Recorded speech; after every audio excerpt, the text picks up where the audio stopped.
Ginagalang ko po si Senator Lacson, pero nakita ko po ngayon, parang walang direksyon yung kanyang pag-iimbestiga.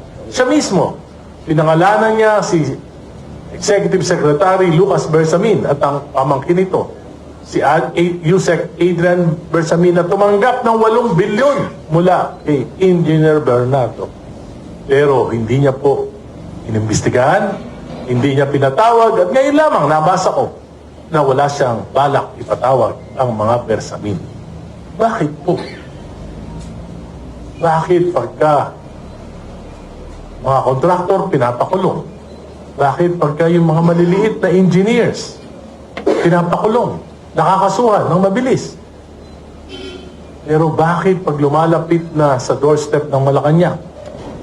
Bakit pagka mga kabinete na humihinto, umiiwas na sa investigasyon? Kaya po, napakalungkot kung yung pong 1.45 trillion na ito ay hindi may papaliwanag. Command responsibility ng Pangulo ito. 2023, 300 billion. Pinalitan ng Kongreso. Inirmahan niya, hindi siya kumibo. Kabinete niya, DBM, hindi kumibo. Baka napalusutan siya. Pero 2024, 500 billion.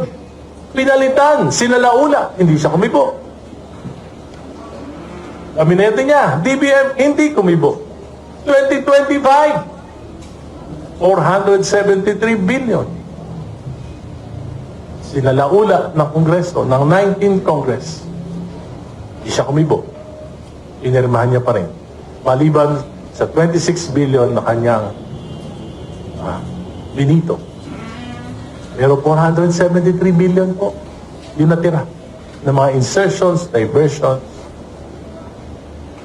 Nagtataka po ako, dati-rati, para yung banggit, sa mga pangalan. Saldico,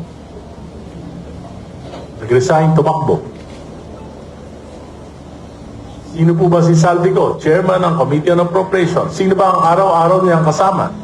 Sino ba ang kasama niya nagpaplano? Si Speaker Martin Romualdez. At lahat ng 3 taon na ito, sino ba ang katuwang ng Kongreso, ng Kamara, iyo ba ang Senado? No, binabanggit lagi si Senate President Chis Escudero. Pero ngayon po, nahimik na rin. So ano ibig sabihin nito? Gusto siguro makalimutan ng bayan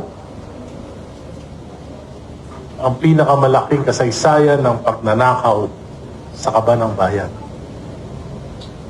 Kung tatahimik tayo, kung makakalimutan ito, siguro after 2 years, nanakawan tayo ulit. Congressman, may nagsalita na si Bersaga, no? Si Bersaga, si Miao Miao, and saka si Leviste, no?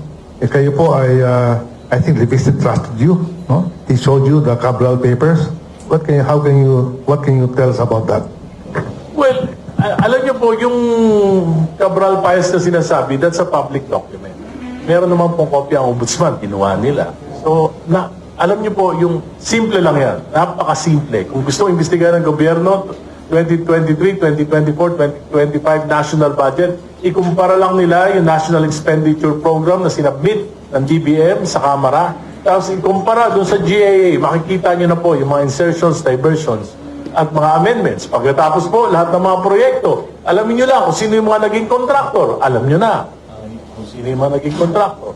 Yung mga contractors. Tapos tingnan nyo lang yung mga proyekto. Malalaman nyo na kung sino, ano yung ginawa at ano yung ghost at ano yung substandards. Napakadaling imbestigahan yan kung gustong imbestigahan.